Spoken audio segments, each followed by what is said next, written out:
Welcome to the Redbeard Embodiment Podcast. I am your host, Alex Greene, and I'm on a mission to bring the power of embodiment to people all around the world. In this podcast, we explore how embodiment practices, trauma healing, and knowledge about the human nervous system can help us find our ground, discover new sources of meaning, and create connection in an ever-changing world. The deepest change is embodied change. Steve, we've had a whole week together here in Voss. In Voss. Yeah. Your ancestral home. My ancestral home, as it turns out. Anyway. Well, anyway, there's always been a lot of, how do you say it? Or at least my mind has worked a lot around the science. Or what's going on in the nervous system? What part of the nervous system is doing what? Where is this tremor coming from? Sure. How does it work in the body? Sure. Why is it working in the body? Right. And we're always looking at those things. Yeah. But we seldom take a step back and look at the art of it in terms of how the facilitator can support in various ways. Right. We talk about it, but we have never set it in any kind of system before. Yeah. And we haven't asked very many questions around it. Why would you choose to do this intervention in front of that intervention? Sure. What's the basis of choosing the different ones? Is it intuition? Is it what you see? Is it a gut feeling? Is it all of it? Sure. All of these things to kind of get a better look at that and a deeper look at it and see if we might be able to develop that more and get a vocabulary around it, a language around it that works for the business of tremoring, or the technique of tremoring. Yeah. That I find was very interesting to kind of think around those things. Yeah, and maybe that's even here, and maybe even in this conversation, maybe that's something that we hear from each other even a little bit more. What guides us? You so oftenly in groups. For me, very often groups, but also individuals. So that might be interesting just to share even more in this conversation, possibly. Yeah. Absolutely. Yeah. But then also starting on the philosophy. Right.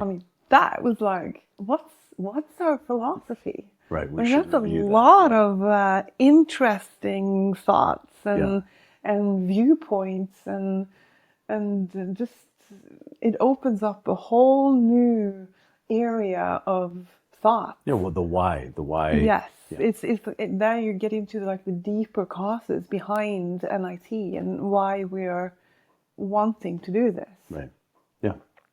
So Yeah. it's a fascinating big subject that we just kind of opened up. Yeah, I feel like we had a week, but we could have a month. Easily. We wouldn't be at the end of what we're. Yeah. That's why I said, all right, okay, May or June, I gotta find a way to be in Europe for a little while. Yeah. Well, let's talk a little bit about what captivated each of us about neurogenic tremoring, kind of what, and so maybe we'll start with you if it's okay. I know you've been working with neurogenic integration with David when he came and introducing it to chiropractors here in Norway well over 15 years ago, something like that. I think it was 2008. So what's that? 16 years ago? Something like that. But maybe you could share, because I haven't totally heard the story. When you first saw the technique, or tremoring through David, like what stood out to you? What how you conceptualized it? Did you connect it to things you had seen as a chiropractor or through other work? If you can remember, kind of what hooked you or grabbed you. I remember it actually quite clearly because it was so. I loved it instantly. In chiropractic, there are very many different techniques, and most of them are associated with a directed physical force into the joint to help it restore its full range of motion. Yeah. And also, of course, to affect the nerves and the muscles and everything around it. But kind of the heart of chiropractic, originally at least, was working with the nervous system. Uh-huh. And this was a conference where I was then on the board of the Norwegian Chiropractic Association and responsible for the continuing education for Norwegian chiropractors at the time. Right, right. And we invited David Busselli to come and have a lecture because the theme of that particular conference was the autonomic nervous system. Okay. And I didn't know him. He was recommended to me by someone else. And seeing that he was working with the autonomic nervous system, it just kind of fit. Fit Why the topic, not introduce chiropractors to a modality that works so directly with the autonomic nervous system as this? Right, right, right. So we invited him, and I remember being in the audience. It was so interesting, and he was going through the different body positions and movements to initiate the tremors. And he had us all on the floor, tremoring within a few minutes. Was there enough space for that? And it was crowded. Yeah. It was crowded. You were just in sort of a conference, the tables aside kind of a thing? No tables. We were rows of chairs, and we somehow managed to make enough space. Yeah. Wow. We fit everybody on the floor. Yeah. And that feeling, when the tremoring was moving through my body, reminded me. So first of all, I just knew that this was just right. Right. There wasn't any intellectual attachment or like explanation going on in my head about what was going on. I just felt in my body that, oh my God, this is just right. But from a chiropractic point of view, like technique point of view, I've had some experience in a technique called network spinal analysis, and it causes what I will now name a neurogenic movement through the body. That is, the body moves. It's not tremoring, right, but it's movement. Spontaneous movement, not movement that you decided to do. Exactly. Yeah. And you work with very light touch and breath and body position there also. Right. And it causes this movement, and then after a while actually connects to your breath. It's quite beautiful and quite deep. You connect to your own body, you connect to your breath, you can connect to your emotions, you can work very deep with that technique.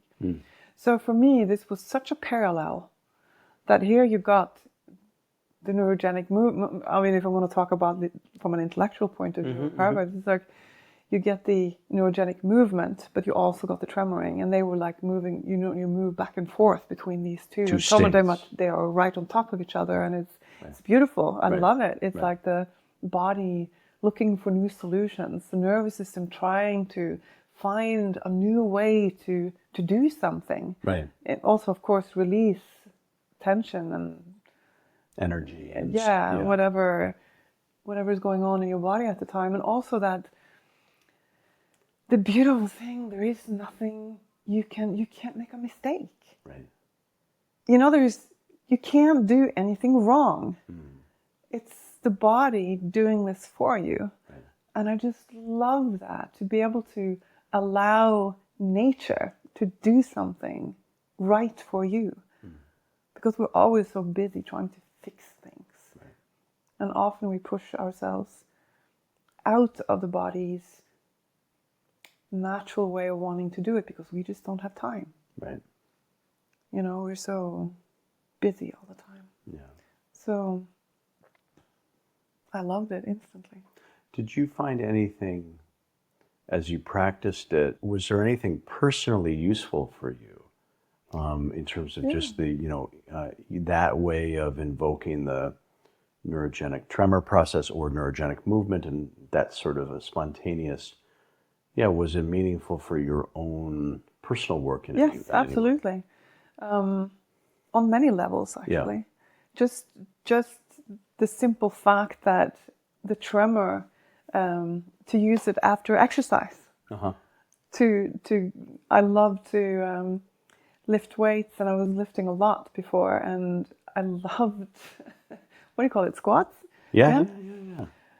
Oh, and I mean, it was like, the next day, 2 days later, you're standing on top of the stairs and you're wondering how you're going to How get are you down. going to get to the bottom of the stairs? Yeah, yeah. So, but I figured out that if I tremored after I'd had a hard workout, Yep. no problem. The Okay. acid just kind of flushed out. Less It of the was- lactic acid. Oh, and all that, yeah. it was, I could do like 90 squats and it was okay. Really. Yeah, I mean, yeah. it was quite amazing. But I realized I had to get a really good tremor going.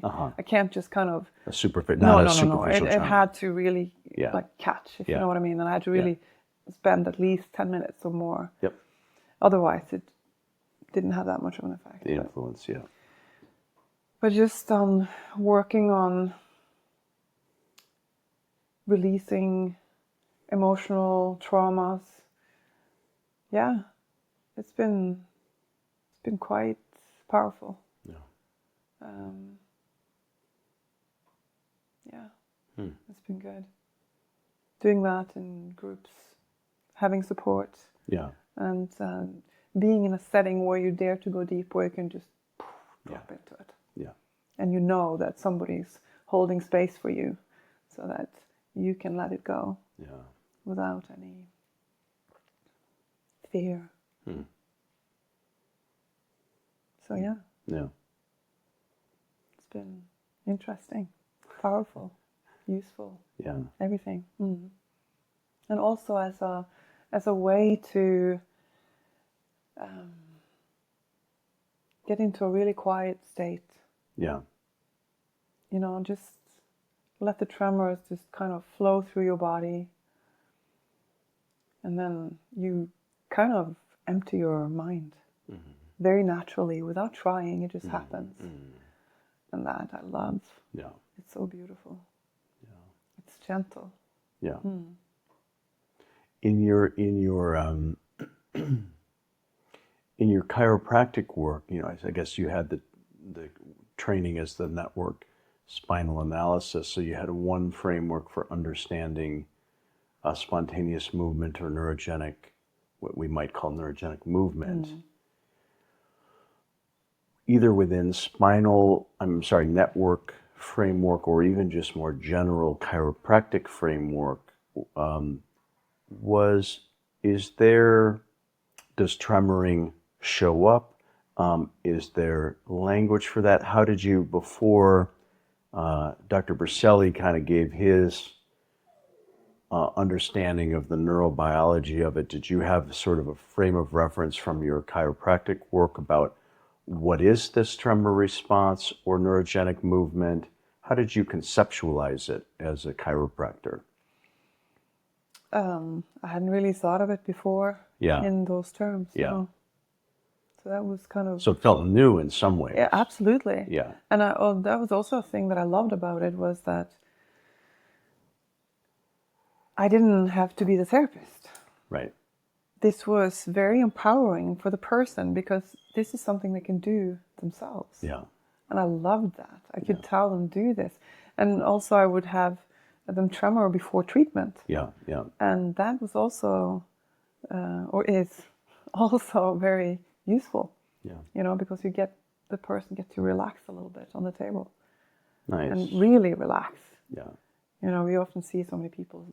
I come into the treatment room and the person is sitting there on the phone, Well, weren't you saying that even now at your clinic, because you're often treating multiple patients at the same time, but in different treatment areas? No, I don't treat multiple people at the same time. Not at the same time, but there might be several people there. I walk between rooms, so I'm treating in one room, and then somebody will enter the other room. Yeah, that's what I mean. And but then, then so they isn't tremor. part of your that? So if I'm not here with you, Then tremor. Spend some, if they already know how to tremor, they can spend some, as maybe before they come into their adjustment, or after the adjustment, even perhaps. Totally. Yeah, It gives you, by working like that, it gives the person time to kind of settle down, find a little quiet, and hopefully they do that. We encourage that, and not sit and surf on their phone. Yeah. But so it's Cool. I like it. I can sometimes hear the table. It makes a clicking sound or something when somebody is tremoring, and I'm like, yes, they're doing it. That's cool. Yeah, it's fun. Cool. maybe I'll share a little bit in my own Yeah, do please. sort of similar. Mm-hmm. Yeah. For me, the story that I always like to tell, and I shared this with you and Jason the other night, was that the first time I had a tremoring experience was out of the blue when I was going through something similar to the Rolfing 10 series of structural integration bodywork, which is a very, kind of deep tissue, a bit it's more than massage. It's a bit uncomfortable, certain parts of it. Intense. And I was living in Hawaii at the time, and the bodywork therapist was taking me through this, and it was maybe midway through these 10 series.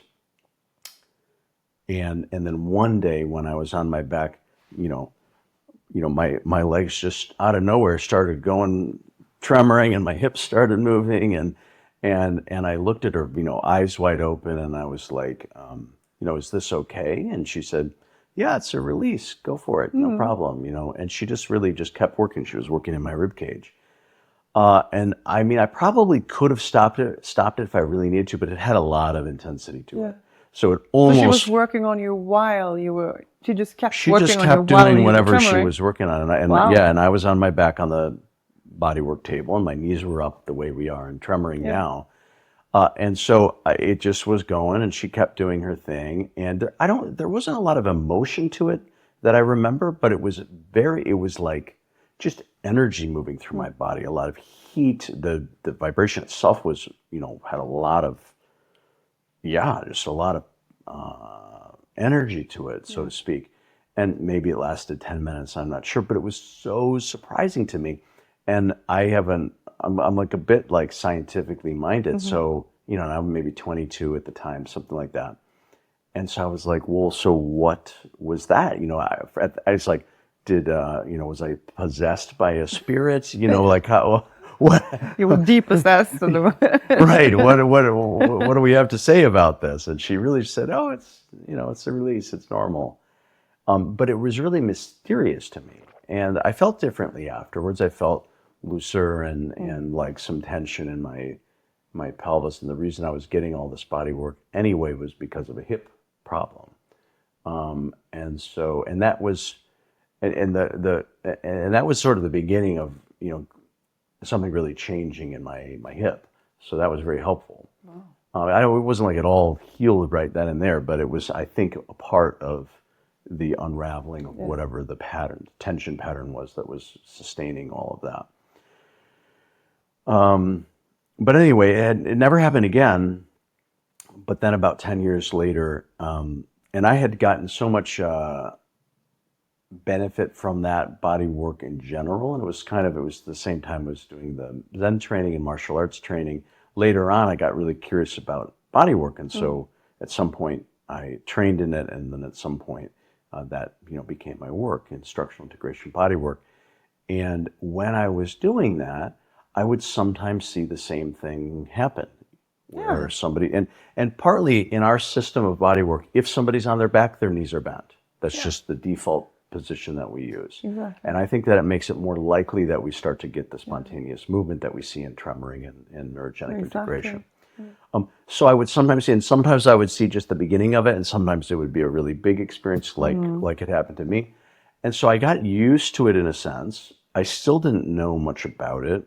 My training didn't talk about it. It just was like, it was very vague.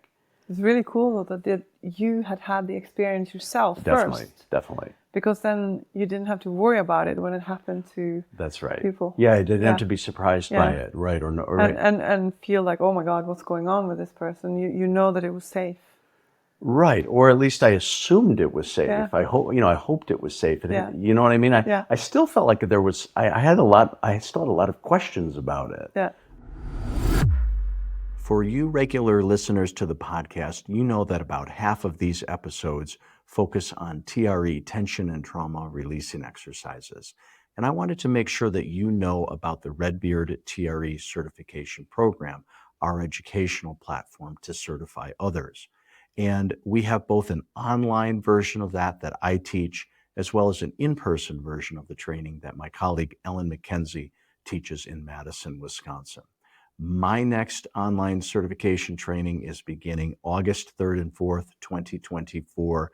That's the first of 3 modules. And the way the certification program works is it's about a 10 to 12 month program divided into 3 phases of learning, each with a weekend connected to it, and then some one-on-one work with me and people on my team to support your learning journey. TRE has been a life-changing modality for myself. It's open to people with any background. I wanted to make sure you know about the program. You can find more information at redbeardtre.com. But anyway, I was around this time, this is around 2013, I think, and I was trading work regularly with a acupuncturist. One week, she would give me an acupuncture treatment. The following week I would do structural integration body work. And when she was doing her treatments on me, she kept talking about how, she's into this TRE thing and she's going through some training and I should really learn about it. It's about the psoas, and our style of structural integration bodywork does a lot of work with the psoas. So she kept talking about this, but the joke I always make is I was totally saturated by acronyms because I had studied myofascial release, MFR, and zero balancing, ZB, and craniosacral therapy, CST, and structural integration, SI, and everything in the bodywork world, maybe chiropractic. It's definitely true in the therapy world as well. EMDR, SC, there's all these acronyms. And so the joke I had is I just didn't even listen to her because it's like, okay, all right, TRE, You can't have another acronym. I do not need another acronym in my life. I don't care what it is. I have had enough training. I'm good. So I didn't listen to her and I just tuned her out. And she didn't, for some reason though, maybe I tuned her out, but I don't think she told me it was about tremoring because I think I would have listened if she had. But anyway, so she needed to get certified. So she asked if I would be her demo person while somebody observed her. And I said, sure, knowing nothing about what it was. And so we actually did it at my apartment and set up a laptop, and it was using Skype or something like that. And then she guided me through the process of neurogenic tremoring in Dave's original format, TRE, going through all the sort of exercises and then laying on the floor and stimulating the tremor response. And I was so freaking excited because it just completely duplicated the thing that had happened to me. How cool. So I was like, oh my God, yes. This is finally. By now, this is probably 12, 13 years after the original time. And so, I almost couldn't wait to be done with the session because all I wanted to do was order the books, read the website. Because I was like, not only does somebody know what this is, there's a whole technique around it. There's a way to make it happen on its own, deliberately. There's therapeutic value. And so I just ordered the books and I took the training and I just soaked everything in because for me, it was answering a question that I had, which is, what is that? What had happened to me? Why do I see that in others? Is there anything important about it? And then it was a big yes when I got to learn more. So that was kind of my own sort of entry into it. And for me, it was really exciting. To me, I loved it as a personal practice. I think that something that we talk a lot about in structural integration work is letting go.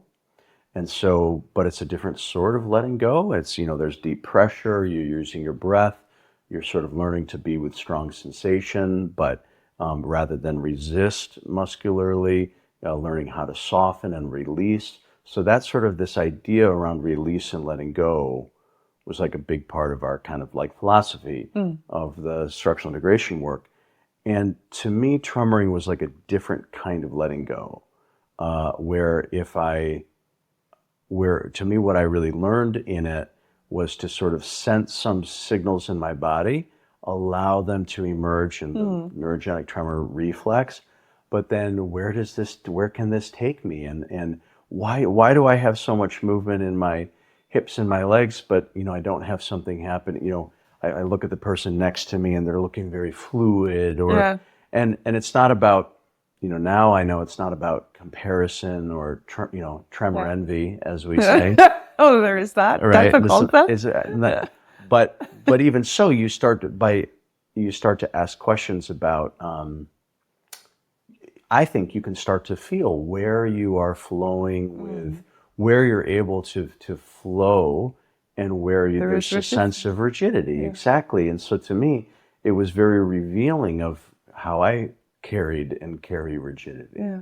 And then gave a way to explore it. And I liked how the exploring of it was not just through, what I was used to before that was through, okay, somebody comes in with their elbow or their knuckle and they put direct pressure into the area of stiffness, and then there's a lot of pain or often with it, and then you're releasing, letting go, and that works to some extent for sure. I still work that way in some cases.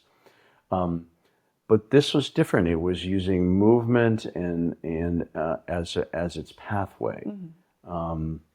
And so to me, there's so many benefits. And I'm the kind of person who, at that time, like if I'm going to dive into something, I do a total deep dive. So I don't know. There were times I was probably tremoring 4 or 5 hours a day, especially like I remember during my initial training with Dr. Briselli, I would get up I was staying at a hotel. I would get up in the morning and I'd tremor maybe about an hour before class. Wow. Go to class and we would do a tremor session, maybe 30 minutes. That's amazing. At lunchtime, I go to my room and I do at least 20 minutes, come back, do the session, and then at night I would do more. Because I just was like, I want to get the most out of it. And I don't, for some people that would definitely, that'd be too much. Too much, yeah. Luckily for me, I don't think, not only was it not too much, I think I actually sort of benefited from that. Yeah. Like that helped kind of get through certain things. Yeah. I mean, then you kind of have ample opportunity to push through resistance. Yeah. But then I think the last piece I would say about that era was that I just became super interested in, could this be useful and applied to my clients? Because I had a lot of clients doing mostly structural integration bodywork, but also myofascial release, and a little bit similar to network spinal analysis. In myofascial release, similar to craniosacral therapy, these are lighter touch modalities that often see what you and I would call neurogenic movement, or in those systems often called unwinding or myofascial unwinding, sort of less tremory, but more sort of spontaneous movements into rotation or extension. So I was familiar with that, and so I thought, well. And I was working with a lot of clients, and I thought, well, what's interesting about tremoring is, one, it's sort of super, it turns on the nervous system, something in the nervous system. And so it gives new possibilities in a treatment session. Yeah. Also, it's like a skill that somebody can learn. They can do it on their own. And I kind of had this sort of like a hypothesis, and the hypothesis was, if I tell everybody to start doing this, I show them how, right there on the table, and then I tell them, hey, do this a couple times a week, would I notice the difference between the people who were doing it and the people who were not, in terms of, in the hands-on body work? Yeah. And so a few months went by, and I was completely convinced. I was like, the people who were tremoring regularly, their breath would support what they were doing. They would let go so much more easily. I didn't have to work as hard. Yeah. They were more sensitive, so less pressure from me was more meaningful and useful for them. They were more likely to, if somebody, not that this is always needed in body work, but if there was going to be, if part of their goal was around emotional processing or resolution of trauma or grief or something like that, they were more easily able to access it, in the treatment session. And so I was like, well, this is a complete game changer for me as a body worker.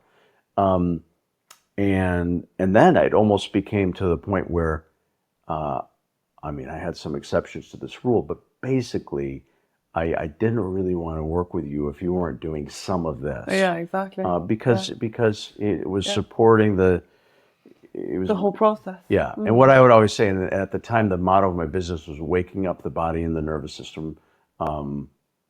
I forget exactly, like from the inside out or something. And that was the way I saw it. I saw it as tremoring is something that somebody is doing from the inside. They're accessing this neurogenic tremor reflex. And that I, as a facilitator or a bodywork therapist, was engaging sort of from the outside in through touch, typically, and that by having both directions, there's sort of something happening instead of just a sort of a passive model. Exactly. Oh, treat me, fix me. Yeah. But if they were sort of Give some something was coming responsibility. from the inside out, and we were meeting, I found that this was a more rich intersection. So Yeah. this is sort of what really excited. That's how I sort of started to meet David personally, because I got so excited about how body workers should know about this, because it just can change your entire practice. And so I wrote to him and I shared my thoughts, and he said, yes, 100%. He has a body work background too, as you know. And so he said, yeah, definitely, keep notes, write about it. Later I had chances to, present about it at some of our advanced things and this and that. And in some ways it was that interest of bringing it to body workers that led down the road eventually to him suggesting that you and I connect. This was maybe about 18 months ago now, because he said, well, because he and I had been working on a project before the pandemic, but that the pandemic interrupted, and then he kind of wants to retire mostly. Yeah. And so I said, we really got to sort of shape this up a little bit more. And he said, yes, definitely, but you have to meet Siv. She's a chiropractor in Norway, and she's thinking along very similar lines about creative ways to bring neurogenic tremoring out there and also into the professional domain, like through body work or other things. And so that was, that's really, in some ways, that thread is what brought us together, at least from my side of it. Yeah, because what you're saying about noticing a difference in patients, I notice a huge difference. Sometimes it's fascinating, because if I've been treating a person, and then there's a lot of things here that can be helped with TRE. You feel it in the body and the tissue. Yeah. And they say, okay, I will learn it. So they go and learn it. We'll come to a class. And then sometimes I have the privilege of treating them maybe the day after they've been. And it's like touching a different person. Yeah. It is amazing. And they are always surprised. Because like, oh my God, I can push or palpate, feel into the tissues where usually there was a lot of pain, and then there's a lot less.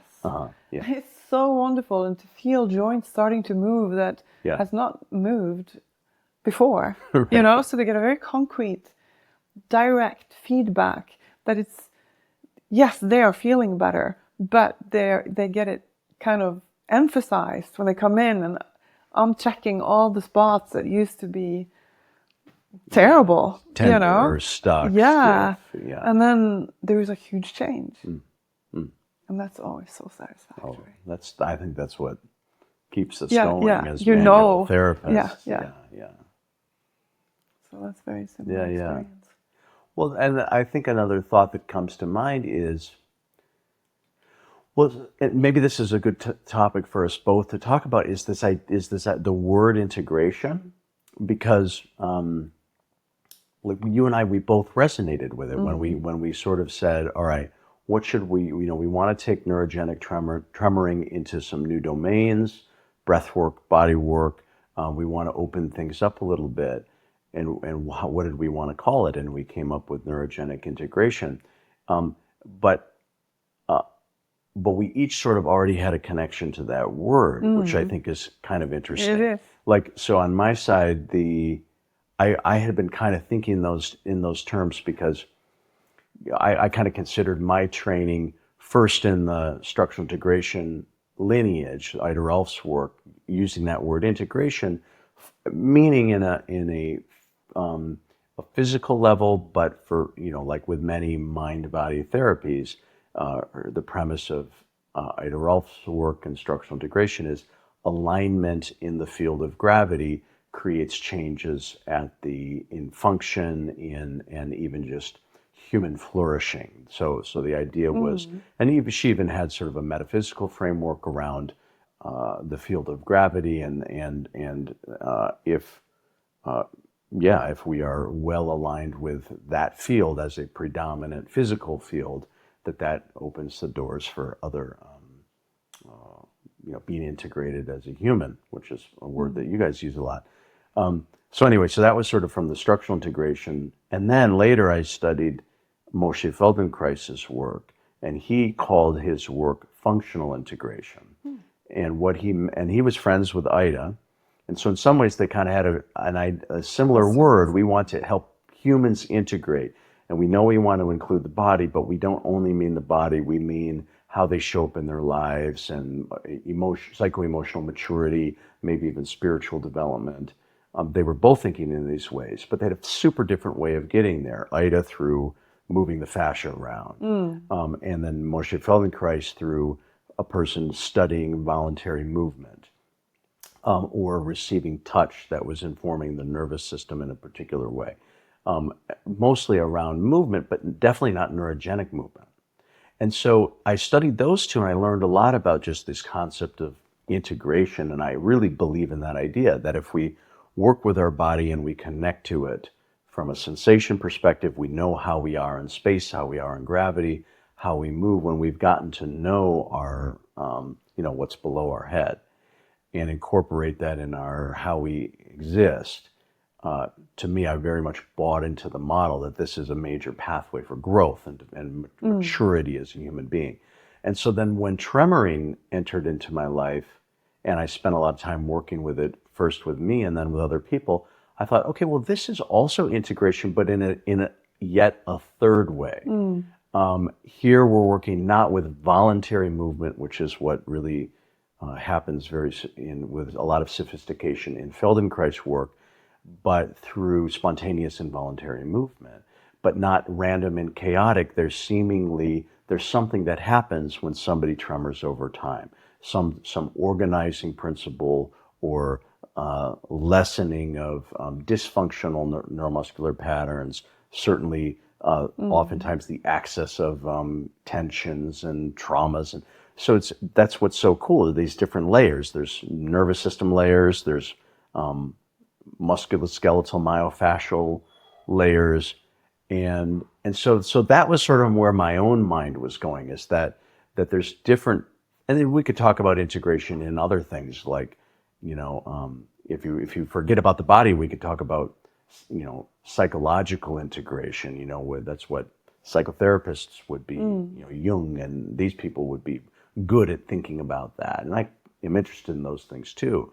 But I was really interested in embodied integration.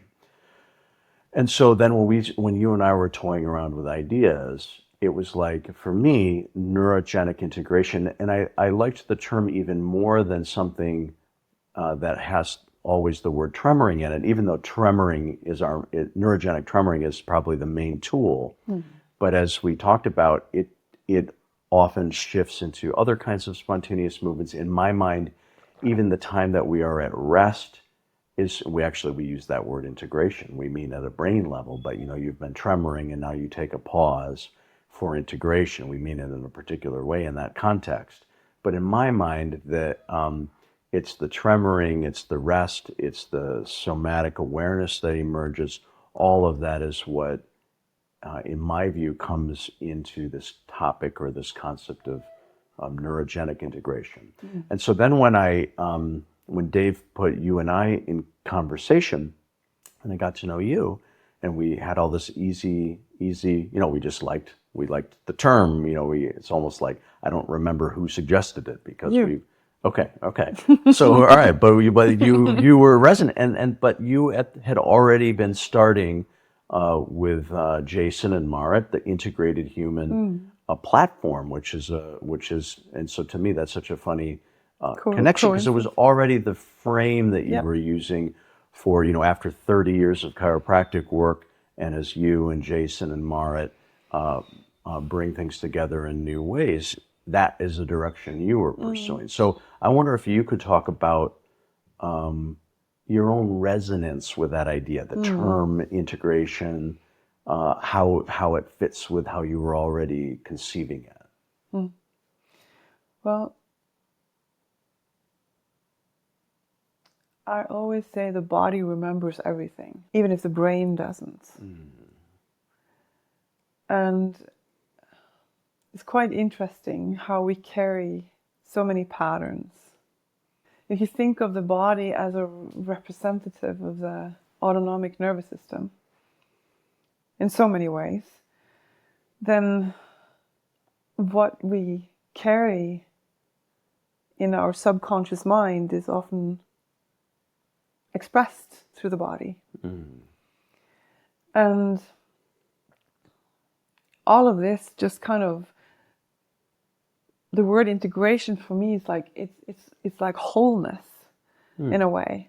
It is becoming whole with all the different things that we experience, to kind of bring it into a connecting in a way. It's like I look at integration as putting things back together again that has been separated or segmented into pieces, both like physically and mentally and emotionally, spiritually even. Right. You know, and all of this is one. Yeah. And to be able to address the human through different access points, I find very interesting, because they just play so much together.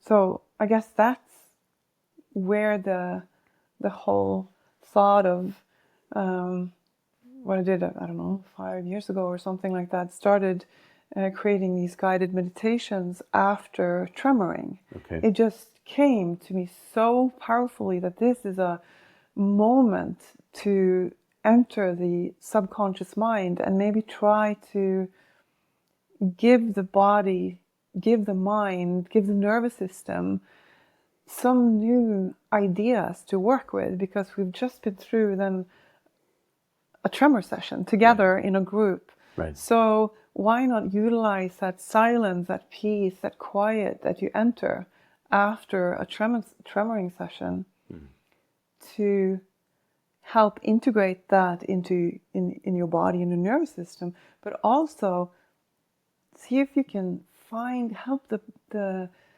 subconscious mind to let go of some old programs and then install some new tools. Yep. Or at least, I don't like the word install, because that kind of overrides, but offer. Exactly. Offer, give an opportunity to choose something different. Yeah.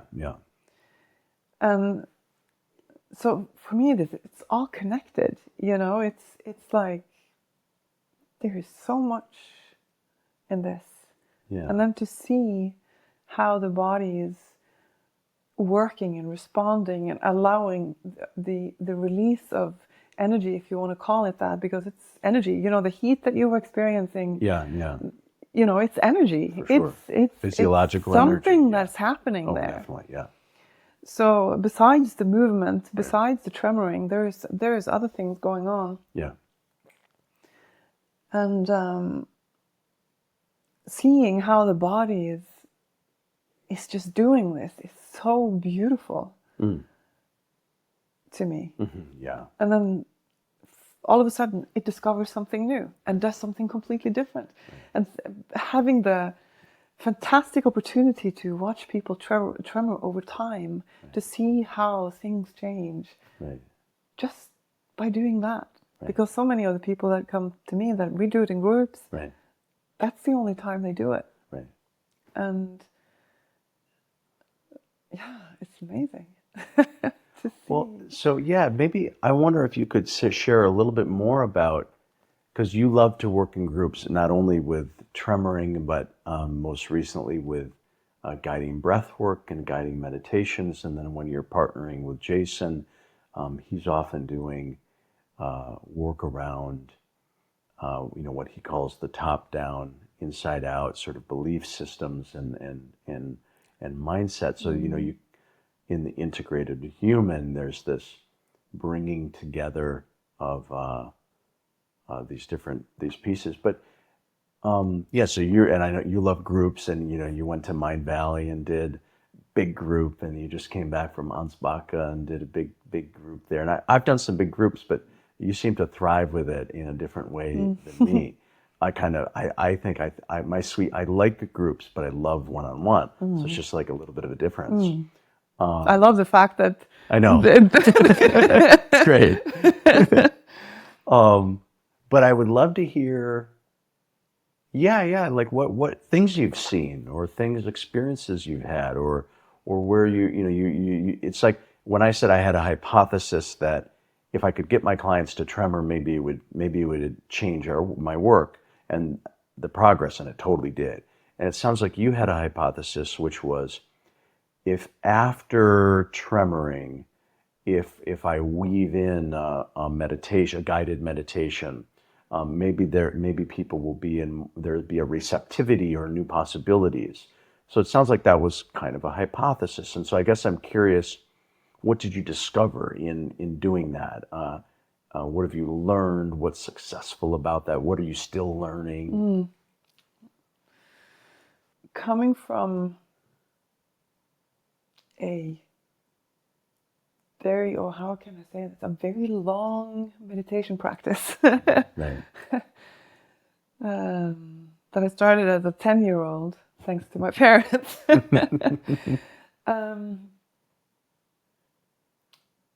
Meditation has always been a very integral part of my life. Right. And so many people tell me I can't meditate because they feel so distracted by their thoughts. That's a whole different topic that we don't have to talk about now, but since that's not really a problem, but the idea came to me because of that quietness, that silence that you enter, and I saw people they didn't want to get off the floor when we were finished. They just wanted to stay there, and many people they didn't really want to talk. They just like, can we just stay in this space? Especially the first time people tremored. So that's where that whole idea came. So why not utilize that moment? Because when people are that quiet, you would naturally think that they are in at least alpha brainwaves, maybe even deeper. So why not? Right, And people's experiences have been quite profound, because many said, I've never been able to meditate before, but now I feel I can. I can go there. I can go into that silence. Yeah. And that's very beautiful. Yeah. And also, of course, but that's related to the type of meditations that we do, that people discover that they can access different parts of themselves that they didn't believe in before. So that comes back to the process that Jason is doing with the process of discovering your patterns, discovering your belief systems, your emotional patterns, your behaviors, your choices, your actions that you're not necessarily happy with, and why are they going on? Right. And what can you do about it? Yeah. So then it's a great thing to use tremoring as a way to access and go really deep through the body.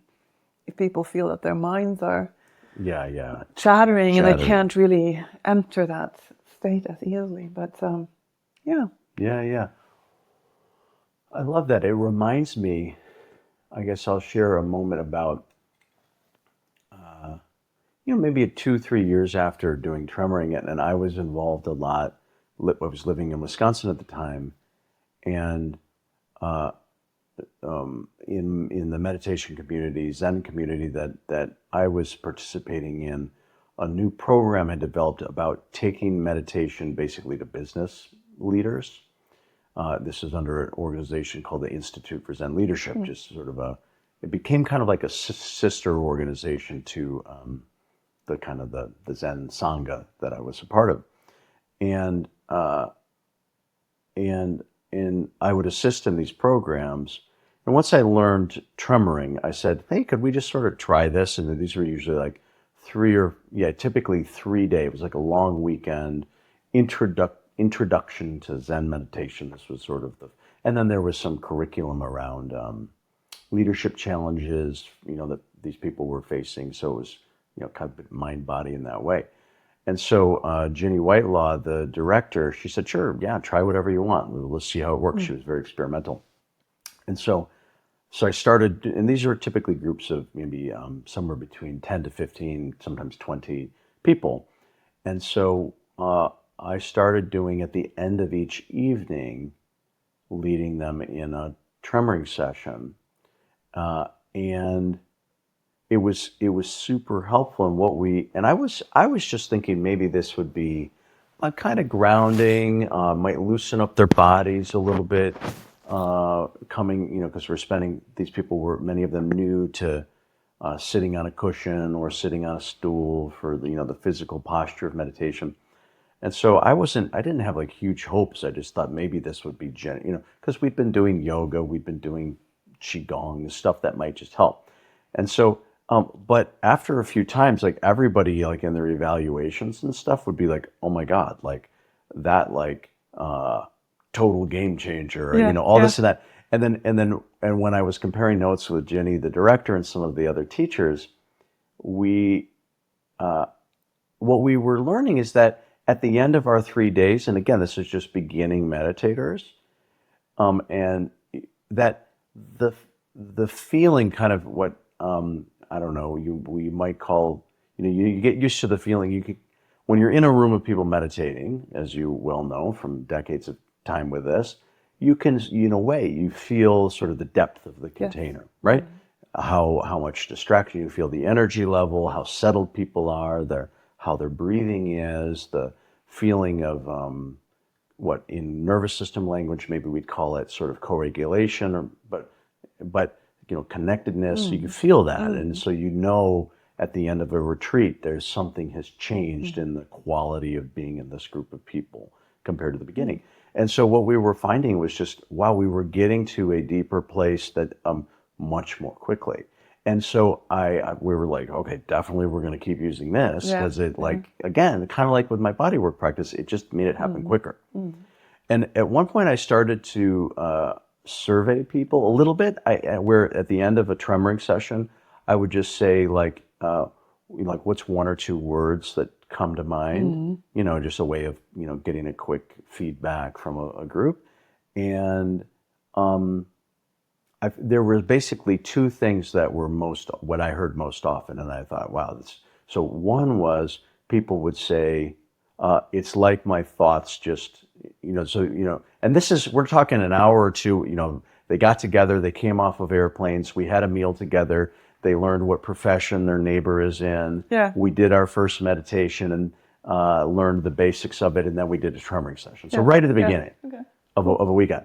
And then we'd circle up afterwards. And again, one of the first comments was, wow, it's like my thinking brain just turned off. Yeah. And I'm just here. Yeah. Okay, well, that's pretty cool, because that's kind of related to one of our themes of meditation and presence and whatnot. Yeah. And then the other one that I thought was really interesting was, earlier I felt that people would make a comment, something like, I felt kind of in my own world, and now I feel, I don't know everybody here yet, but I feel connected to this group of people.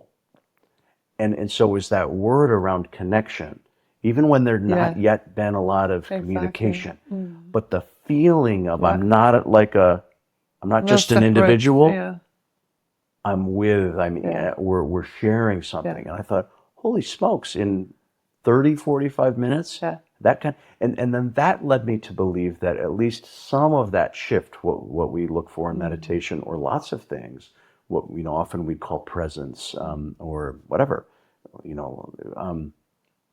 it made me think a lot of that.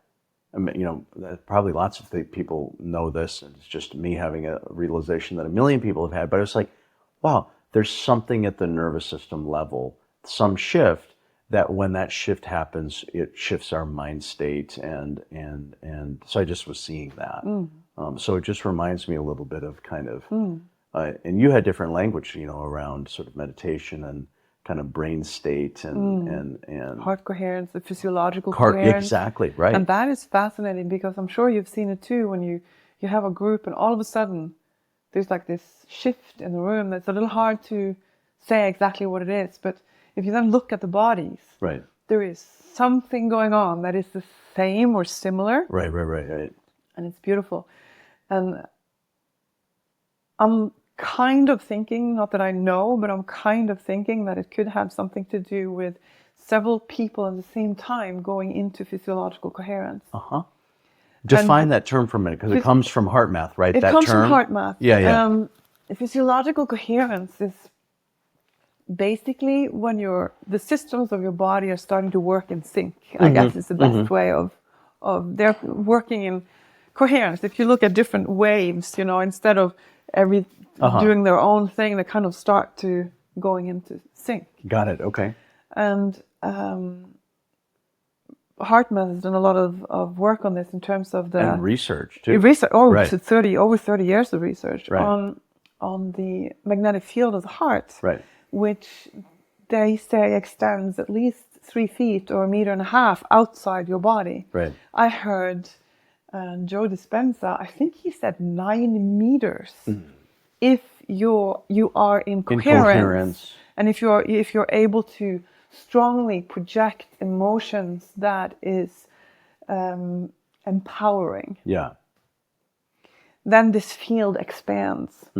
Got it. So if you are in a state of feeling safe, relaxed, in your body, present in the moment, I'm pretty sure that this field of coherence expands around you. Right. And HeartMath has also done research on the fact that these fields interact with each other and communicate non-verbally. Emotion. Right. The electromagnetic field does. Right. So there are some kind of frequency that is picked up between humans and between humans and animals. That does something. So if you have a strong coherent field yourself, you will be less receptive to other people's lack of coherence, and you will help other people go into coherence. I've done research on this. It's very interesting. Yeah. So my thought is, without knowing for sure, Right. Is that when this happens in a group, it has something to do with that coherence and that people are actually connecting, literally connecting. Right.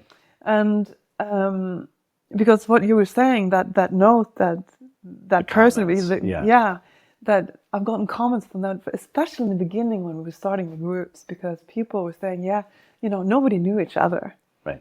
And they would say, we meet each other downtown sometimes, you're just out shopping and they say hi and to each other, and it just says, it was described, it's just this, we know, not what, right, but we know. And that was so many people. There was one person who brought that up in the group. And it was like, everybody's like, yeah, exactly. They all got it. Know. They knew, yeah. And nobody explained what it is that they know, but everybody agreed on what that feeling was, because all of them could resonate with it. And I thought that was so cool. That's really interesting. Because that is like talking about, I don't know, building a community based on that. Of a connection that doesn't even need words, because there isn't a reason. You're just human together. Right. And that's just like, beautiful. I love that. Well, I feel like, that's we did some work this week on the art and the philosophy. And I feel like this, like what you're speaking to, maybe we a little bit covered in our brainstorming, but it's making me realize that this can be an even stronger part of our philosophy, I believe, because we talked about integration, sort of top down, in and out, Inside out, one aspect of integration, both mechanically, but then how we interact with the world around us. But I'm really resonating with this exact theme, the theme of mind-body coherence and connectedness. And I too, I've been so impressed by HeartMath giving a framework that connects the science a little bit. Oh, big time. Into, because everybody knows intuitively, well, maybe not everybody, but I think most people know intuitively that we influence one another. Somebody walks in the room who's anxious.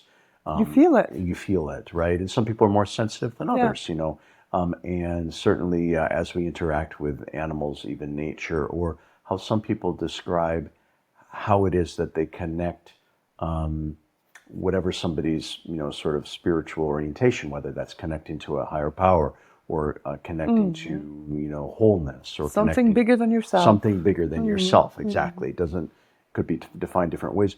Most people describe that as a feeling state, not a thinking state, but a feeling state. And so that may be something that we continue to uncover a little bit, or put words around, because I think that's something you and I have in common about something we believe about tremoring, is that yes, we're interested in the tremors you could see and are rippling through the body. And I think you and I both believe that it's influencing how we vibrate, even when we've stopped a tremor session, and that there's some layers of our vibration are not necessarily visible in the same way, yet they are part of how we resonate with the world around us and with each other. So that, even in our logo, our logo is sort of all those complexity of frequencies coming together. And so that's another thing where I think you and I think have a pretty shared philosophy in a way of vibration, right? So I think that's another thing that we'll do more of. Yeah.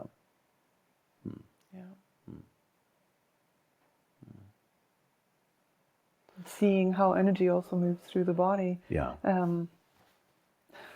However to explain that. But if you look at Eastern philosophy and Kundalini, you could compare it to that. Yeah, definitely. Because some people get a very, very strong sensation of that energy moving up. Yeah, or Shakti. It doesn't. Shakti. Yeah, so there's all the Eastern traditions. But then to me, it's like I started in the Eastern traditions, and I love the language of Shakti and Chi and Ki, and exactly. To me, I have a lot of resonance with that.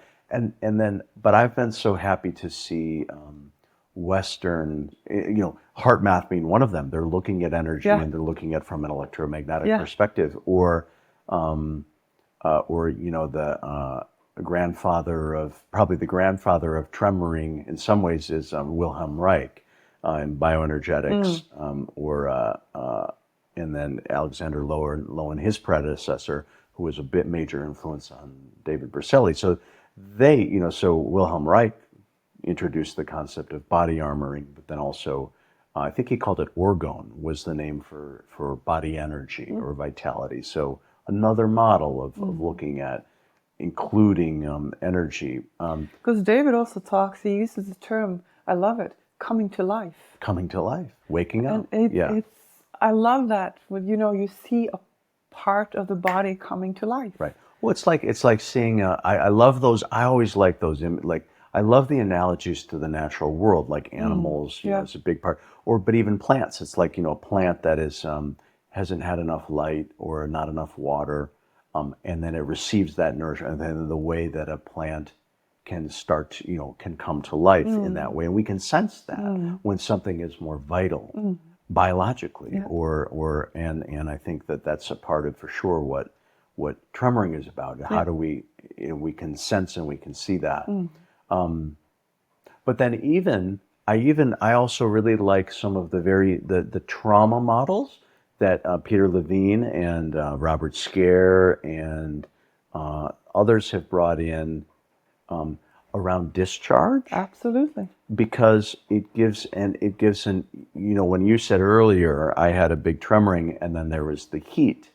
Okay, well, we can definitely see, so we could talk about energy in an abstract way, and we could talk about it in a very physiological way, as heat is certainly energy in that. But then Peter Levine and others have given us a model of how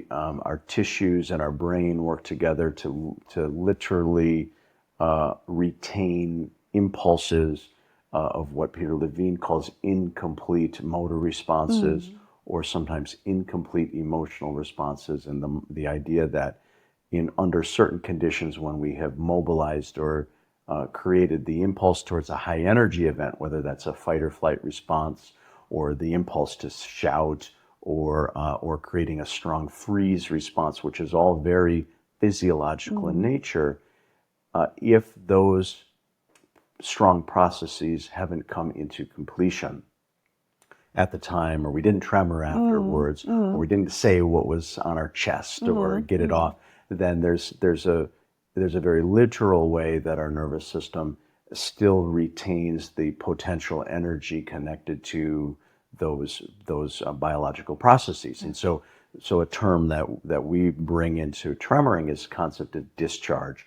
or the related term would be completion. To if you initiated a stress response or an emotional process at the biological level, if it hasn't completed on its own, which is what we would hope would happen, what are the conditions that will let it just discharge or complete? And one that feels good, because you're no longer carrying the charge unconsciously of whether it's stress, fear, grief, pain, whatever. So it sort of feels good psycho-emotionally to process and let go. We feel lighter often. But also just physiologically, we free up our energy system. Yes. Because it's not stuck doing it. You're not spending your energy pushing it down. Maintaining that state or pushing that state down. Keeping it in this place, right. Because segmented. Yes. Yeah. Because it's painful to feel it, or it's painful to.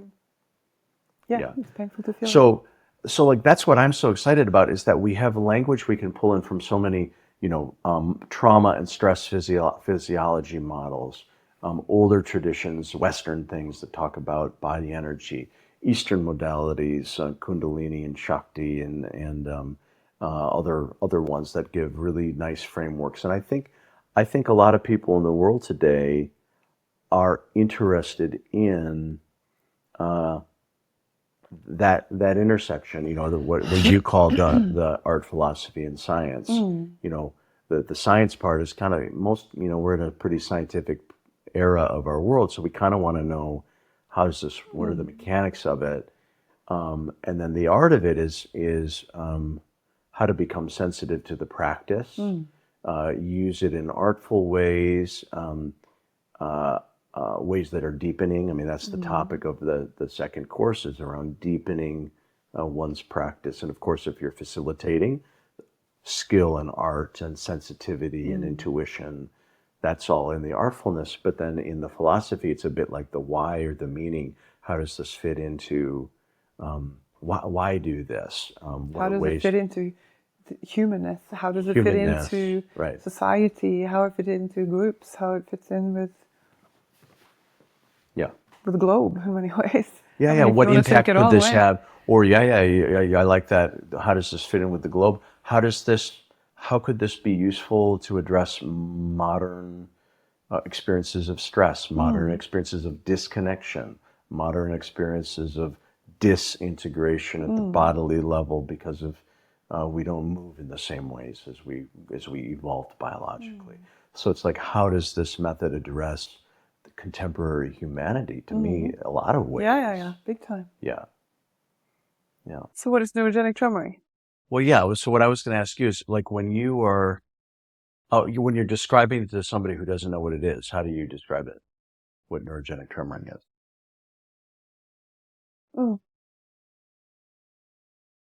It always kind of depends on the person and where we are in the conversation.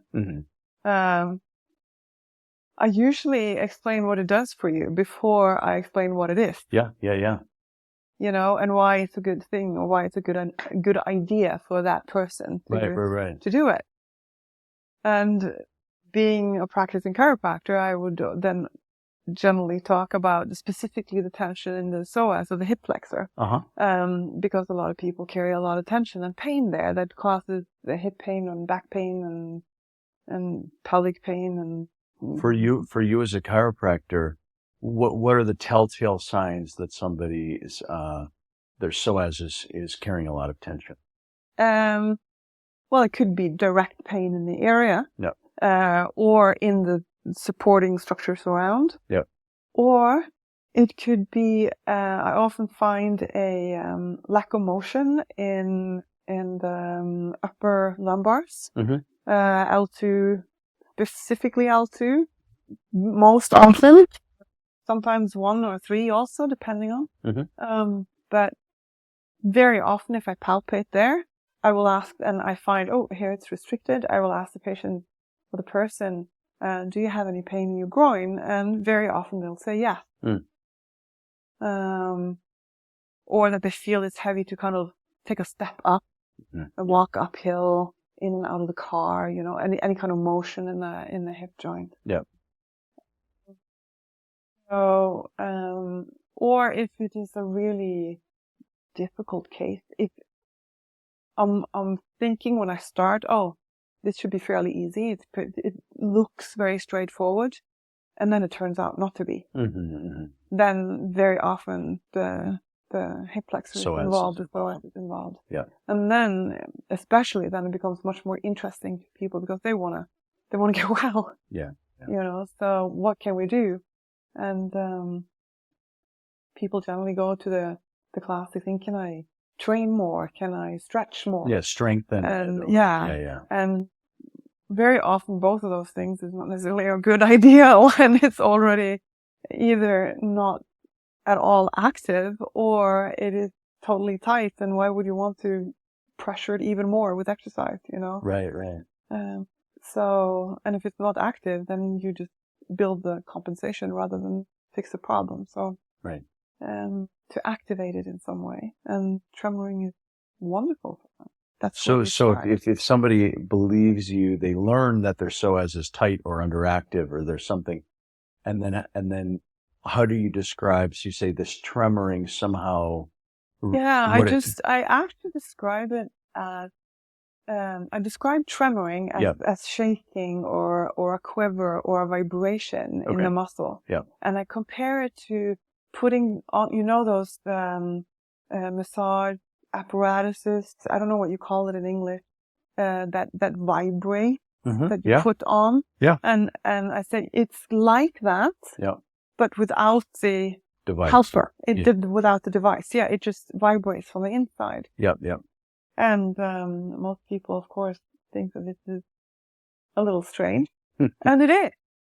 Let's just face it, it is. Yeah.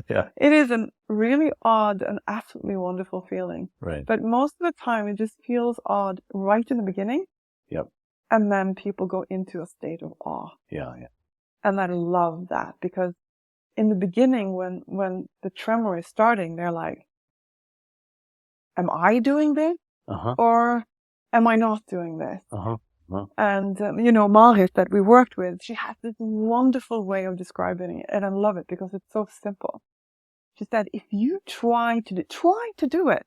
When you come home, try to do it voluntarily. Right. You won't last more than a minute or two. You'll be exhausted. You cannot do it by will. Right. And you know how hard she trains. Absolutely. She tried. Of course she did. Right. And she said, couldn't do it. Ain't happening. More than a minute or two. Yeah. Then she was just finished. Yeah. You cannot. Yeah. And I thought that was just so. Yeah, I've never heard that, but that is such a good. It's great. Way to answer that question. Yes. Yeah. I love that. It is. Yeah. It's like right on. You can. Funny. Well, so you were saying that. Okay, so, so tight hip flexors, tight psoas, or underactive psoas. That's one. It's a very quick entrance into talking about it for people who are in pain that come to you help. Yeah. For help. Yeah. And then you were saying that like another common thing is like stress. Stress. Absolutely. Because we did absolutely notice an increase in stress in general in the population. The conversation in the clinic changed. It was very interesting to, oh, my back hurts because I shoveled snow or I changed the tires or I've been working on the farm or I slipped on the ice, whatever the reason was. Before it was always very physical. Mechanical. Very mechanical and very understandable. This happened. this was the result. I'm hurting. You know, I know I did too much or whatever. Yeah. Yeah. And then all of a sudden it's more like, I don't feel that I can do enough for my kid, or I don't have enough time to do all the stuff that I want. Yeah. I feel stretched all the time. I feel behind all the time. Yeah. I can't relax. My sleep is worse. All of those telltale signs. Yeah. Yeah. So people seem to be more aware and open, or more stressed out. And then that was a very good way to enter. I mean, people who are here, and you can see they're breathing in the upper part of their chest. They can't get the breath down at all. If you ask them to, they do this. You know, and that's the deep breath. Yeah, exactly. Yeah. So, and then they can feel it themselves too. That my Something body stuck, is I can't get my body to chill. Yeah. And then often I talk about it. I see. That's your as a other way point. to get the muscles to relax, get the nervous system to tone itself down, change phases. Yeah. Nice. So that's my two entrance point in it, to explain to people why they would want to do it, to explain what it is. I think I often just refer to David about explaining why we tense up when we're stressed out, or when we're hurting, or when there's we go into defense to protect ourselves. Protective response, yeah. And that is very automatic. Right. And I often refer to the fetal position. You know, fetal. we go into that position so naturally. And that a postural change of rolling your shoulder forward, making your head come forward, is like a miniature version of that. Right. And then I talk about that there's actually also a natural way to come out of that, to kind of open back up again and get your body to relax and breathe again. Yeah. And that tremoring is that. Yeah. So, and a lot of people kind of go, oh, wow, really? They find it interesting. Yeah. And enticing enough to want to try it. Yeah. And then they go into, many people say, I did, especially the ones that said, come on, you really got to try this, you know. And then they go, I was afraid because I thought that I couldn't do it. Right. I have not yet met a person who cannot do it. Right. You know, because it's not something that you don't have to learn. It's not a skill. It's there. It's a thing. You know? Yeah. Yep. So I like to call it a force of nature because it's built into your body. Instead of, you can call it Shakti if you want to, but I love calling it a force of nature, and people can tune into that because they feel it's going by itself. You know. Cool. Love that. Let's talk a little bit about. But hey, you can. Okay. Then you have to interview me. You don't have to. Okay. All right. Okay. What's your? Lay it on me. What's the question? What's the question? So if you were to explain tremoring to someone, what would it be? Yeah, like you, I think it's a little bit dependent. But I would often start with, I would compare it to something they might relate to. I might say, have you ever felt fidgety when you're nervous, or even trembly, giving a talk, or there's a conversation you're nervous about, or sometimes like, something really surprising has happened, an accident or something, or surgery, those kinds of common examples, dogs tremoring. So I often will sort of ask to see if people, usually they have some, reference. Or shivering when you're cold. It's not exactly the same, but it's, the sensation can be similar. It's a connection of your body tremoring. So I often will ask about that, and then I'll say, well, what's interesting is that it turns out that we have a reflex to tremor under stress, and it's really common post-surgery, accidents, fear, nervousness. After birth. After birth, excitement. These are all really, but though what's unique about that is that those are always, in a way, surprises, or they happen organically. And so, I mean, on the one hand, I think it's interesting that we organically tremor. And David's key insight was that wasn't just some random thing we do, but as you just shared, there must be a reason for that. And as other biologists, there's a woman, Dutch biologist, who I refer to a lot when I teach about tremoring, if I'm lecturing about it, because she did it, von Muggenthaler or something. I'll have to look up her name. But what she kind of gave this really nice summary, and she said, if for wild animals to tremor at a time of high vulnerability, like after being attacked or something like that, for that behavior to have, that's happening at a time when of vulnerability in general, and where energy conservation would be important.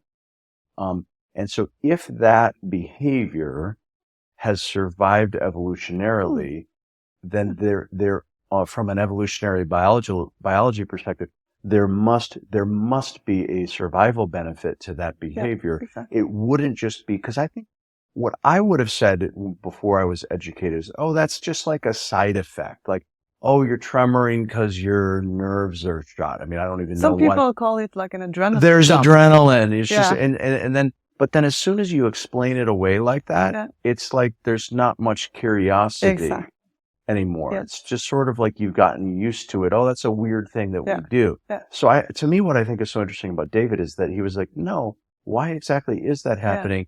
And just as you said, if we have an instinct for protection under threat or even stress, or, as you say, the mini posture of overwhelm and things like that, then maybe there's a mechanism that goes the other direction. And you could say, well, maybe you just relax.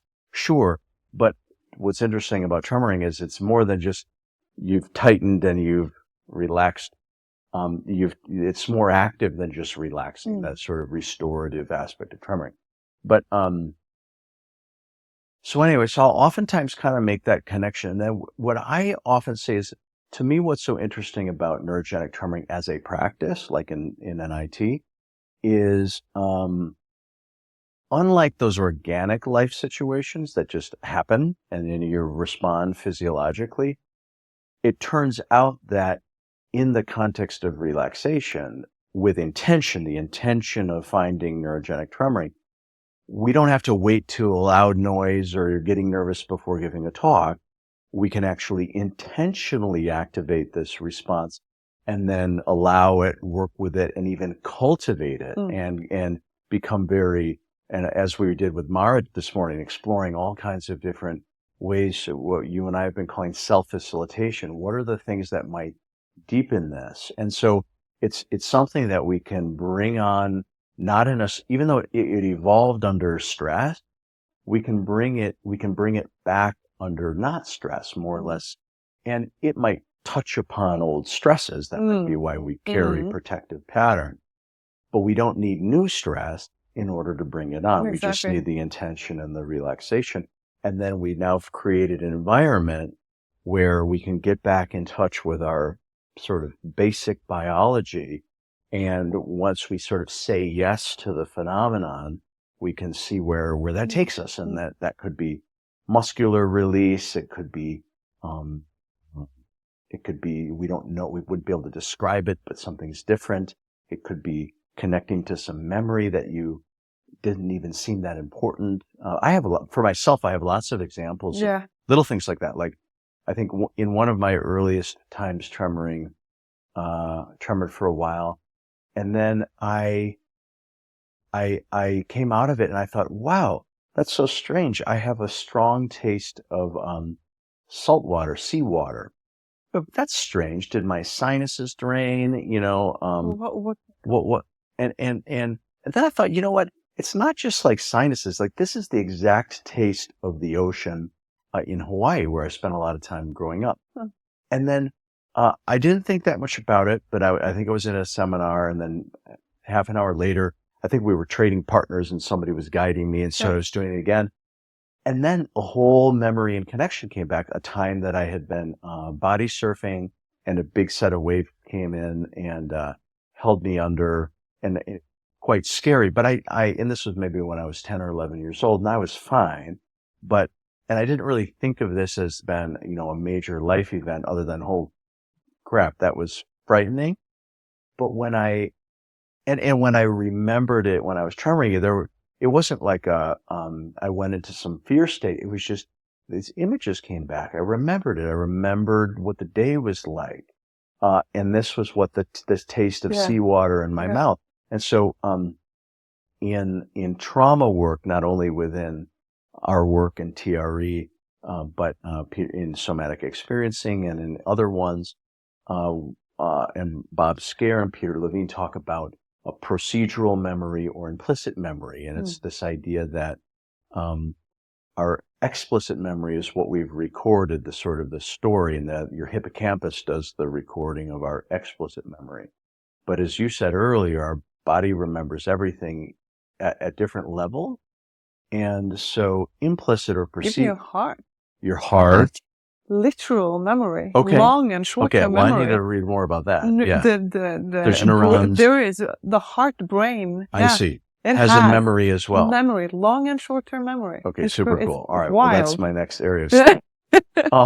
But anyway, so this idea of procedural memories are that under the right conditions, your body can remember more sensory things, either imagery or, in my case, that smell. Or I've even seen times where it's common where somebody's injury, the sensation of it might reemerge, like they broke an ankle, and it's basically fine, but now the pain pattern comes back for a bit.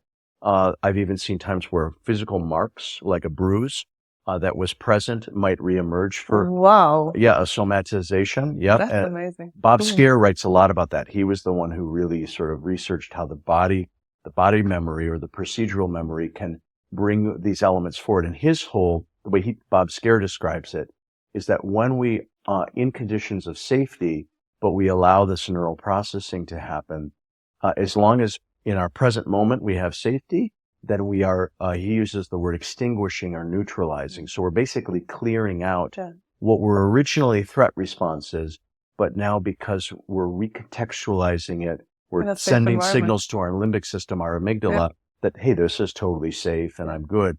And then that is sort of the model for processing trauma at that level. So I don't usually talk about all that stuff, but I just kind of got on that roll. But in terms of other, that example, I'm trying to think some other interesting ones from my own experience. Well, you know what's interesting? One of my most dramatic, this is after I was doing tremoring, but one of the times that was the most organic tremoring I've ever had is that I was near my home. I was near somebody when somebody almost got shot. And so I heard gunfire and I thought it was fireworks. But then I realized it was somebody shooting at somebody else. And then they missed and that person was okay and the would-be shooter ran away. And I was right near my home. So I, closed my car door. I was getting out of my car at the time and I went up into my home and then I was the one who called the police, and then I had a little bit of identifying information for the person. So I did all of that, and everything was fine. And as soon as I hung up with the call on the police, all of my body just shaking and trembling. And by then I knew about it. Yeah. And so I called people, I processed verbally, I talked to my mom and dad and friends and explained all of it. And my body, it was maybe an hour or two. And then of course I knew about it. So of course I'm just going to let my body go through this process. So sometimes I'll talk about, I'll look to see if they have a personal example, because then I might be able to. But again, I really like to emphasize this idea that when we're doing it on purpose, we're approaching it through safety, relaxation. We can still get into it, but part of the magic of it is what happens now that we're in a context of safety. Because then things can sort of complete that didn't get And then completed. when you know about it, and it happens organically, you're not afraid of it. You can just allow it to happen. Right. I remember once I had a patient who drove off the road. It was winter. She was on her way to an appointment Yep. with me. Yep. And she came, of course, late, dressed out, and apologized. Don't apologize. Yeah. But she told me I was holding my phone. So she slid off the road. It was icy. Yeah. And she slid into a field. Okay. So it was okay. Her car just did Spun around. Yeah. But of course, it's frightening, right? Yeah. So she stepped out of the car and was calling for assistance. And she said her hand was shaking so much that she couldn't hit the numbers on her phone. Yeah. Yeah. And I would say, that is fantastic. And she looked at me and said, are you crazy? You would say, yeah. You know, you've lost. And I just said, no, listen. So I explained it to her, Yeah. what was going on, that it was just her body reacting to the shock of losing control, right? Right. So that if you can find that when you come home now from treatment, Right. just lay down on your bed, on the couch, wherever you're comfortable, Right. and see if you can find it, or bend your knees and do, Right. if you can find that feeling in your body that you had. Right. And just allow it. Yeah. And I told her how to stop it and so she could feel in control. Yeah. Self-regulate. And she actually did it.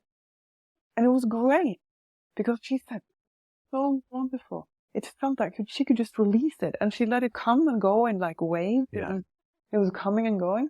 And she had this is an area where you can drive fairly fast. So she got tossed around. I mean, she was stiff and sore and stuff after feeling a little beat up. Yeah. But she had no whiplash, nothing after it. Wow. I love that. That's a great one. Yeah. That's a really good one. It is. Yeah. So. Super cool. Yeah. Yeah. So I think that's. And I noticed it myself too. Yeah. I mean. Yeah. If I am in a conversation about something that really engages me, it doesn't have to be anything traumatic. It's just that I'm really engaged. Energized, yeah. I can feel that tiny little tremor going.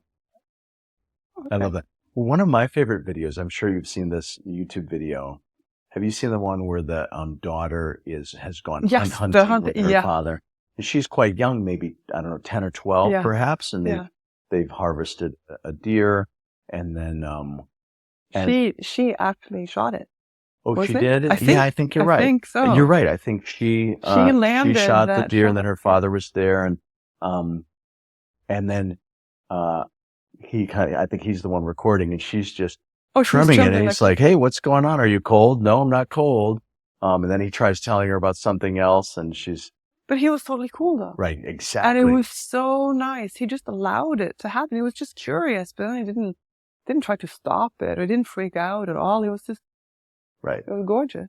Yeah. A perfect example of that excitement energy. And coming out in that tremoring.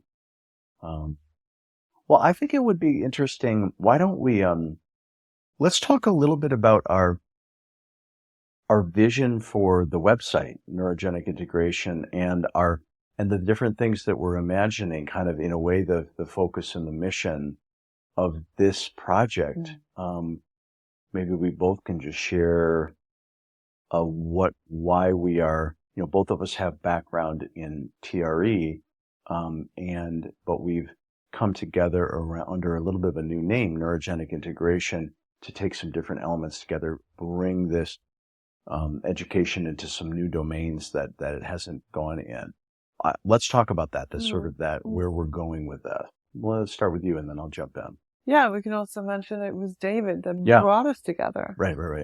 He contacted you guys, or you and me, and had us meet up because he thought we were thinking similarly, and apparently we are. We're Gladys. He didn't know my ancestors were from Boston. No, I didn't know that. I knew that. Yeah, no. That was amazing. Yeah. But him knowing how we were feeling about trying to get this more known to people in various, call them health professions or professions where you help other people. Right. to try to expand the understanding and recognition of this, and also the value in teaching it, and having more people find it. Yeah, learn about it in themselves and use it. Right. So, yeah, I guess our vision is to spread this to organizations, to professions, groups, communities. Yeah. Yeah. Well, so that is yeah, through an online platform. Through an online platform, exactly. So that's the way that I was sort of thinking about it as well. Is it's 2024, and post-pandemic, so much has quite successfully, the field of online education was already happening a lot pre-pandemic, but suddenly everything has there's such an escalation in the major technology. Escalation in that direction. So, and I've been teaching TRE that way, and that's gone well as lots of TRE providers. But part of our vision and thought was, well, we now have it's now normal to create online education courses, video-based courses, and we can go into any topic we can think of, and we don't necessarily have to organize a live seminar. You don't have to come to Colorado where I live, and I don't always have to come to Norway and work with massage therapists in the U.S. or chiropractors in Norway, or personal trainers or nurses or whomever.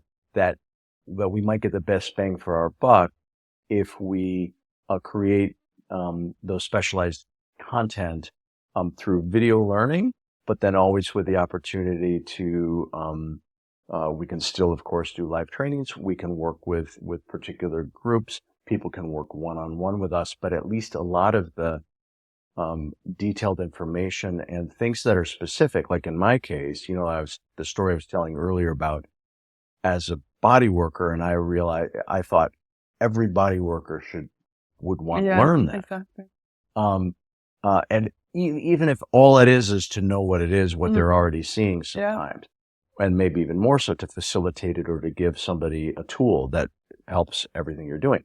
So my insight was all body workers, but then, now I've been in the training and being as, more than 10 years. And so I just keep seeing new areas. I have students of mine who have been personal trainers, and now that's a major part of the way they work. Nurses who they do it in-house as part of stress management in the hospital setting, or during COVID, doctors and nurses. We did some training with people. Most recently, we've been training firefighters at the New York Fire Department, because recognizing that Tremoring would be good there. And so there's so many. There's so many. Or midwives, or the inspiration we've talked about this week from Veronique. Geriatric. Yeah, geriatric elder care. Yeah.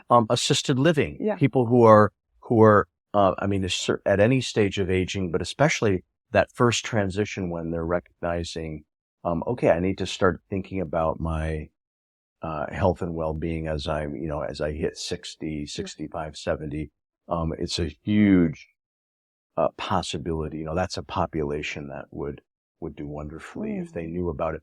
And the conversation between you, me, and David is, not everybody is going to find their way organically to TRE. I mean, TRE has existed as a name, as a modality for, somewhere between about 15, 20 years, depending on what part of the world you're in. And TRE has been very successful in a grassroots kind of a way. And it's known in certain pockets geographically, and it's done amazing work. But what we haven't done a lot with is the willingness to go out to groups and say, okay, well, we're gonna like we just did with the New York Fire Department. All right, what do you know? They know a lot. They knew way more about the nervous system than I expected that they would. Exactly. And then, okay, so now what about the tremor response? Probably they don't know too much about it. And so I think that's where we're going with our neurogenic integration platform. One of our things is that specialization, creating useful material for communities that the first thing they might just want to know more about it. Later, they might want to start to work with it. Okay, what do they need to do? thirdly, they might want to get some more in-depth Mm-hmm. education about it, just depending on how much education that they need. And then, of course, we've also talked about, because of web-based learning, creating community where we can have learning environments where people who, not even necessarily professional, not that they have a profession, but they're using it for themselves. They can share. They can go through that deepening process. They can be in community with others, ask questions. So that's sort of another whole thread. But yeah, what else are we? Tremor together across the globe. Yeah, absolutely. Online. Yeah. Yeah, what else? Yeah, what else in terms of where we might go? I mean, we've talked about creating some live seminars. We've talked about doing some attending, spreading the word through events, and as you've already been doing with Mind Valley, and I guess, and we are, a good example of a partnership is what we're working on with Soma Breath. Yes. Soma Breath being a well-known breathwork modality, international exposure, and they're, through your connections with as a Soma Breath practitioner, and then with the founder Neuraj, who knew tremoring from a bit of his own personal journey, and the conversation that has come up with him is, all right, wouldn't your breath workers love to know more about tremoring? Maybe there's times when they can introduce tremoring within the context of, and so that's what we're doing. We're building out a course. And for them to understand trauma and trauma reactions, because that can come up in breathwork also. Exactly. So taking some of our knowledge. There is lots of sharing opportunities. Exactly.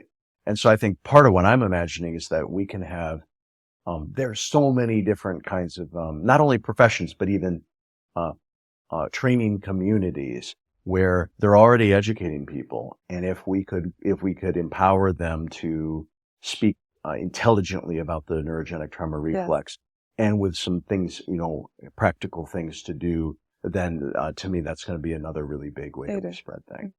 Yeah. Maybe we'll do retreats. You're already doing retreats through Integrated Human. That's happening in October already. In Munich? Yeah. How's that? Tell us about that. How is the Tremoring going to support the program?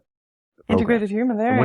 What's the name of that program? Is called Tremor Flow, right? Tremor to Flow. Tremor to Flow, yeah. And I like it because, it puts your body in flow. Literally. Literally. Yeah. So Jason and I are going to do it together. He's going to do his Magic with the Mind. Yeah. And help people to find old patterns that they might want to let go of. And then we're going to I want to teach tremor, and we're going to use the tremoring together with that mindset and work the patterns out of both mind, body, top down, Yes. in, out. Yeah. Awesome. First time we're doing a direct connection. Cool. Yeah. Will you do some Soma breath as well? No. Breath work, yes, but not the classic Soma breath session. It's going to be too much. It's one day. Yep. It's intense already, so we don't need to back it even further. Yeah. But of course, we're hoping for longer.